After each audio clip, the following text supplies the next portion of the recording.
Hello everyone, myself Soumya BJ, Assistant Professor, Department of ECE SJBIT. In this session, I will be discussing about the Module 3 topic of microwave and antennas. The Module 3 is about strip lines and antenna basics. In this session, I will be discussing about strip lines. In strip lines, these are the topic of discussion. First, we need to discuss about microstrip lines, then characteristic impedance and effective dielectric constant of a microstrip line, losses in microstrip lines, parallel strip lines, coplanar strip lines, and shielded strip lines. First of all, let me first discuss about what you mean by strip lines and what are the different types of strip lines. Why actually these strip lines are used. Monolithic microwave integrated circuits MMIC, monolithic microwave integrated circuits, they basically use microstrip lines and coplanar strip lines due to their easier integration with the circuits. Since these can be easily integrated with the circuits, the monolithic microwave integrated circuits use microstrip lines and coplanar strip lines. These are the pictorial representations of the RF devices or monolithic microwave integrated circuits. These are the examples for the strip lines. Mainly there are 4 different types of strip lines. We have parallel lines, coplanar lines, shielded lines and microstrip lines. 4 different types of straight lines are there: parallel lines, coplanar lines, shielded lines and microstrip lines. Now the question is, what is microstrip line? A microstrip line consists of a conducting strip. The strip is a conducting material on one side of the dielectric substrate and a ground plane on the other side. A microstrip line basically consists of a conducting strip which is placed on one side of the dielectric substrate and on the other side a ground plane will be present, and they are widely used in both microwave and computer technology. Since such lines are easily fabricated by printed circuit manufacturing techniques, they have got the advantage that they are economical as well as they have got technical merit. Since they are easily fabricated by printed circuit manufacturing techniques, they are economical and they have got technical merit. Mainly these are commonly used for power transmission in microwave integrated circuits. What is the main use of this microstrip line is, they are basically used for power transmission in microwave integrated circuits. This is the pictorial representation of the strip line. As I mentioned just now, this is the dielectric substrate. On one side of the substrate there is a conducting strip line, on the other side there is a ground plane. Okay, this is now a transmission line for the transmission. Now this is how the strip line, parallel strip line looks like.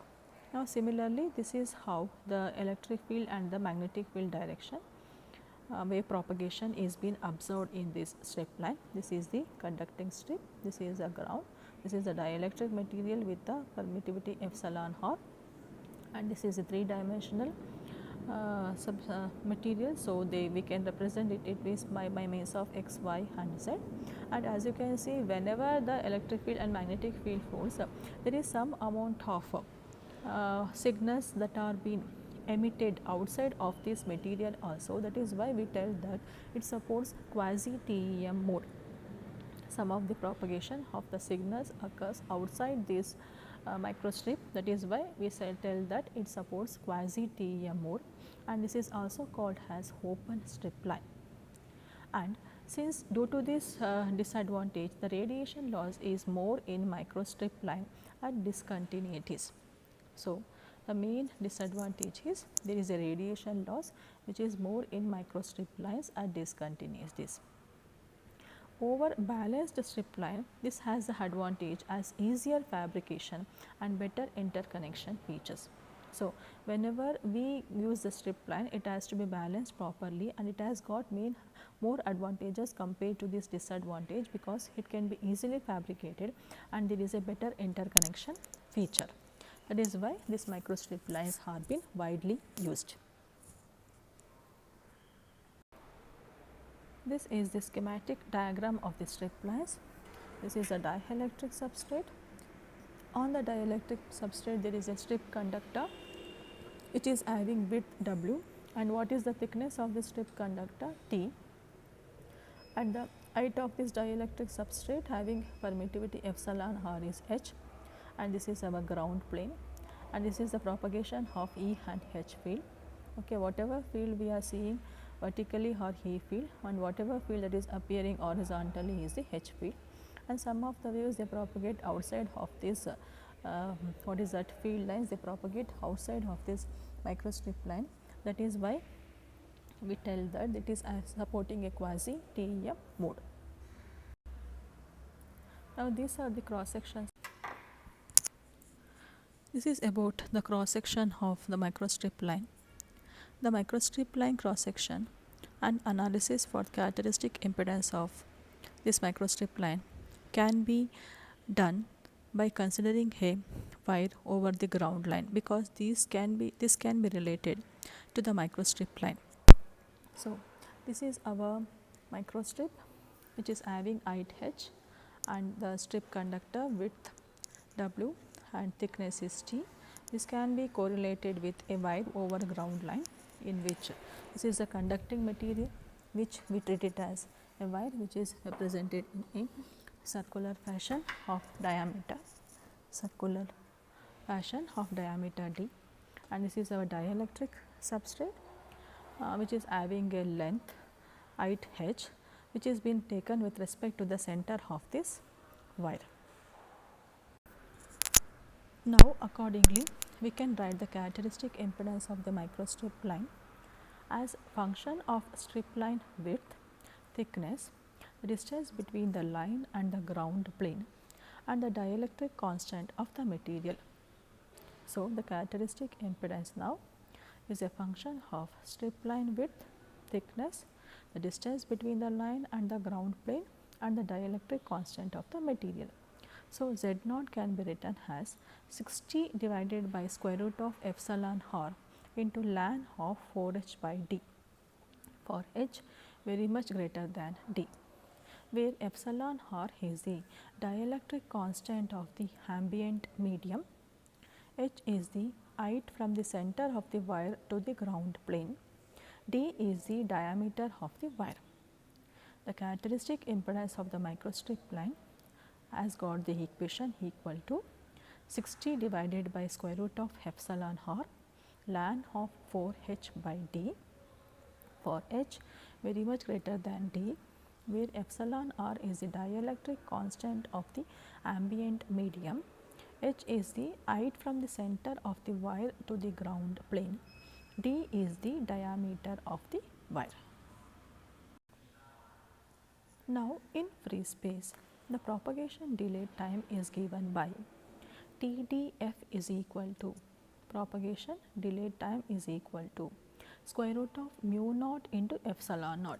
This is just mu naught into epsilon naught because we are considering in free space.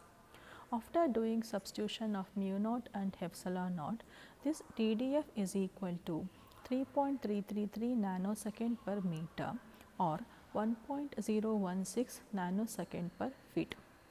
This is nanosecond per meter, this is nanosecond per feet, where what is the value of mu naught? It is 4 pi into 10 power of minus 7 Henry per meter, or in terms of feet, this can be written as 3.83 into 10 power of minus 7 Henry per feet. Similarly, the value of epsilon naught is 8.854 into 10 power of minus 12 farad per meter, or in terms of feet this can be written as 2.69 into 10 power of minus 12 farad per feet. This is about the propagation delay time in free space. Now, if we go for a transmission lines which is used for interconnection, we need to consider the relative permeability to be equal to 1. In such a case, the propagation delay time for a line in a non-magnetic medium, the propagation delay time for a line in a non-magnetic medium is Td is equal to 1.106 into square root of epsilon r nanosecond per feet. Td is equal to 1.106 square root of epsilon r nanosecond per feet.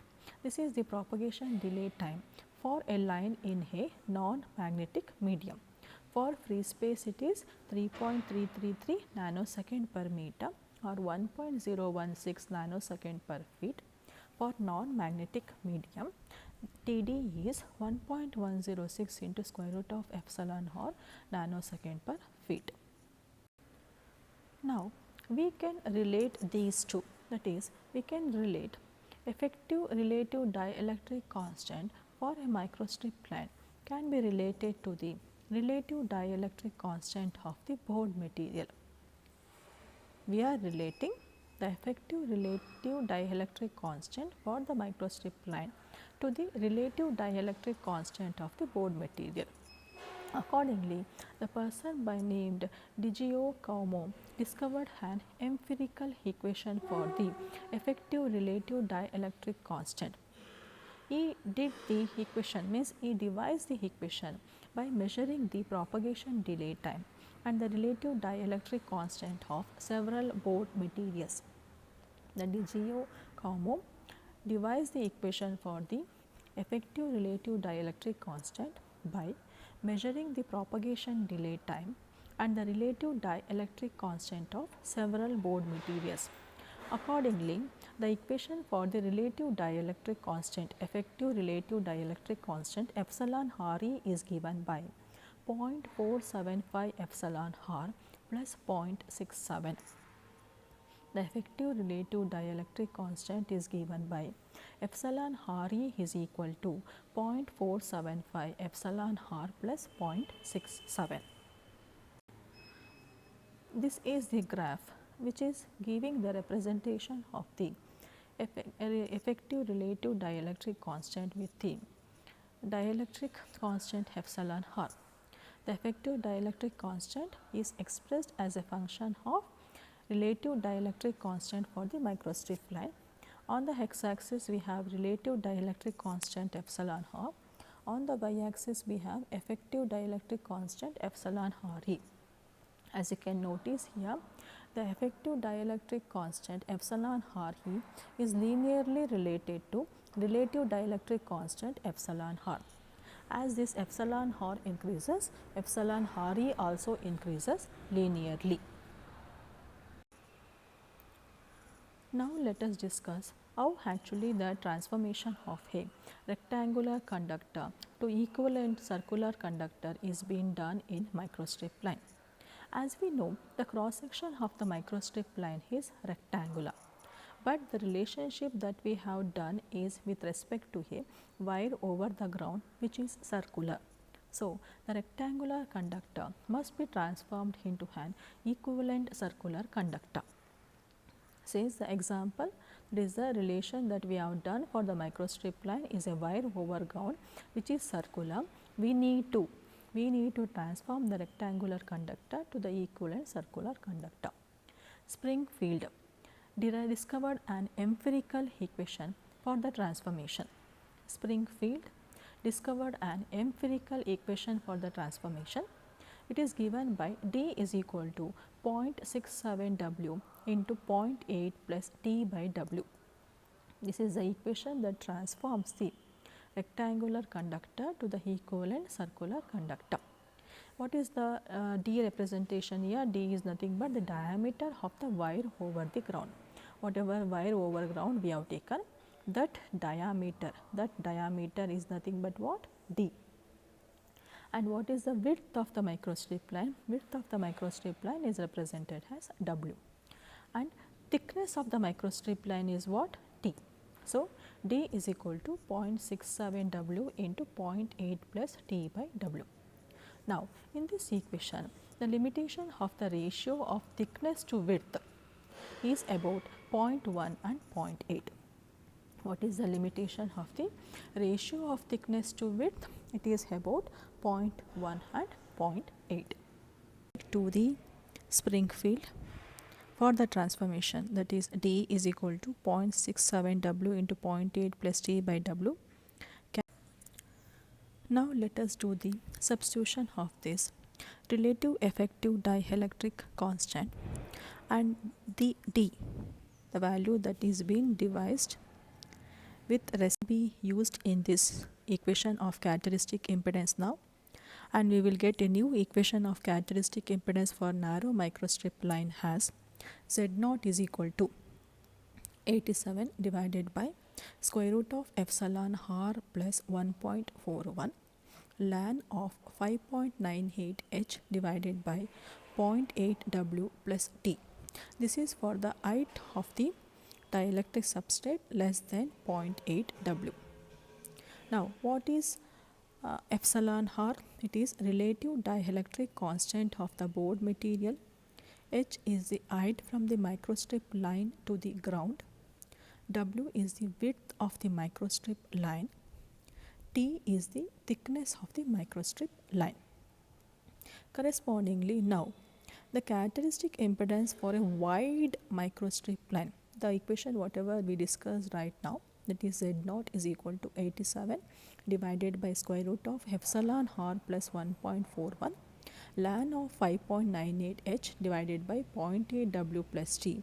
It is for a narrow microstrip line. So, whenever we want to derive the equation for wide microstrip line, the equation was derived by Asadorian and he is given as Z0 is equal to h by w square root of mu by epsilon. This is the equation for wide microstrip line. It is given by h by w into square root of mu by epsilon, that is equal to 377 divided by square root of epsilon r into h by w. This is for w very much greater than h. Now, let us know what is the typical value for the characteristic impedance of a microstrip line. It actually varies from 50 ohms to 150 ohms. The characteristic impedance of the microstrip line actually varies from 50 ohms to 150 ohms. Okay, in this section we started with the microstrip line. We discussed how the construction of microstrip line will be done and what are the different types. We discussed about the derivation for the characteristic impedance of the microstrip line. In the next session, we will be discussing about the losses of the microstrip line. Thank you. Thank you.